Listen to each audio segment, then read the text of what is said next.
Hello guys, నమస్కారం. ఈరోజు మన ఇంట్రెస్టింగ్ టాపిక్ ఏంటంటే ఆర్టిఫిషియల్ ఇంటెలిజెన్స్ ముప్పా లేక ఉపకారమా?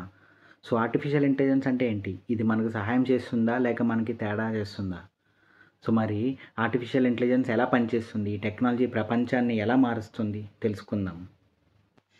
ఆర్టిఫిషియల్ ఇంటెలిజెన్స్ అంటే లెర్నింగ్ డెసిషన్ మేకింగ్స్ని కంప్యూటర్లో రీప్రొడ్యూస్ చేయడం. సో ఏఐలో మెయిన్గా రెండు టైప్స్ ఉంటాయి. నారో ఏఐ స్పెసిఫిక్ టైప్ చేయడం and general AI human level intelligence ఇదొక టైప్ అనమాట. సో ఇప్పుడు మనం స్మార్ట్ ఫోన్స్లో వాయిస్ అసిస్టెంట్స్ యూస్ చేస్తాం, గూగుల్ అసిస్టెంట్స్ అని. సో ఇవన్నీ ఏఐ యూస్ చేస్తాయి. ఈ కామర్స్ సైట్స్లో రికమెండేషన్స్, ఫర్ ఎగ్జాంపుల్ యూట్యూబ్లో సజెషన్స్ అన్నీ ఏఐతోనే జరుగుతున్నాయి ఈ రోజుల్లో. సో ఏఐ ఎలా ఎవాల్వ్ అయింది? 1956లో ఏఐ కాన్సెప్ట్ స్టార్ట్ అయింది. బట్ యాక్చువల్గా డెవలప్మెంట్ లాస్ట్ 20 ఇయర్స్లో ఫాస్ట్గా జరిగింది. So Tesla self drive cars, chat GPT లాంటివి and even robots like Sophia, వీటన్నింటి బేస్ ఏఐనే. సో ఆర్టిఫిషియల్ ఇంటెలిజెన్సే వీటిలన్నిటికీ బేస్ అనమాట. సో ఏఐ మనకి ఎలా ఉపయోగపడుతుందంటే మెడికల్ ఫీల్డ్, డిసీజెస్ని ముందే డిటెక్ట్ చేయడం, సర్జరీలో ప్రెసిషన్ పెంచడం, అలానే అగ్రికల్చర్ ఫీల్డ్లో క్రాప్స్ మానిటర్ చేయడం, pest detection like yield prediction, ఇవన్నీ కూడా ఏఐ హెల్ప్ చేస్తాయి. సో మనకి ఏఐ ఎడ్యుకేషన్లో ఎట్లా ఉపయోగపడుతుందంటే personalised learning, smart tutors.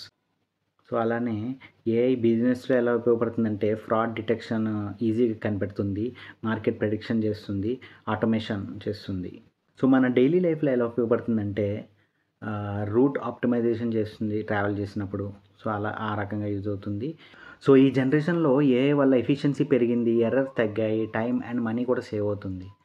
So ఇంకోటి ఏఐ వల్ల ఇంకో డేంజర్ ఏమున్నాయి అంటే, సో ఏఐ వల్ల డేంజర్స్ ఏమున్నాయి అని అడిగితే ఏఐలో డ్రాబ్యాక్స్ కూడా ఉంటాయి. సో ఏంటంటే ఆటోమేషన్ వల్ల చాలా జాబ్స్ ఏఐకి పోతున్నాయి, especially data entry, driving, customer service. So ఇవన్నీ ఏఐ ద్వారా చేసేయడం వల్ల మ్యాన్ పవర్ అవసరం ఉండట్లేదు. సో ఇంకోటి ఏంటంటే ప్రైవసీ. సో ఏఐ వల్ల పర్సనల్ డేటా మిస్యూజ్ అవ్వడం పాసిబిలిటీ ఉంది. సో ఏఐ వల్ల. సో ఇంకోటి ఏంటంటే వెపనైజేషన్. ఏఐని మిలిటరీ యూజ్లో కూడా ఆటోనమస్ వెపన్స్ క్రియేట్ చేయడానికి యూజ్ చేస్తున్నారు. సో మన ఫ్యూచర్లో ఏఐ ఎలా ఉంటుందంటే ఏఐ ఫ్యూచర్లో ఇంకా పవర్ఫుల్గా అవ్వబోతుంది. So AI doctors, AI teachers, even AI artists ఫ్యూచర్లో జాబ్స్ ఏఐతో కలిసి వర్క్ చేయాలి. బట్ ఒక బౌండరీ ఉండాలి. ఏఐ డెసిషన్స్ని మానవ వాల్యూస్తో అలైన్ చేయడం ఇంపార్టెంట్. ఏఐని ఇంటెలిజెంట్గా ఉపయోగించడం, clear regulations and ethics maintain చేయడం, ఇవి మనకి ఏఐని సేఫ్గా ఎంజాయ్ చేయడానికి కావాల్సిన విషయాలు. సో ఫ్రెండ్స్, మీరు ఏఐని ఎలా చూస్తున్నారు? థ్రెట్ లాగా లేక ఫ్యూచర్ సేవియర్ లాగా? కామెంట్స్లో చెప్పండి.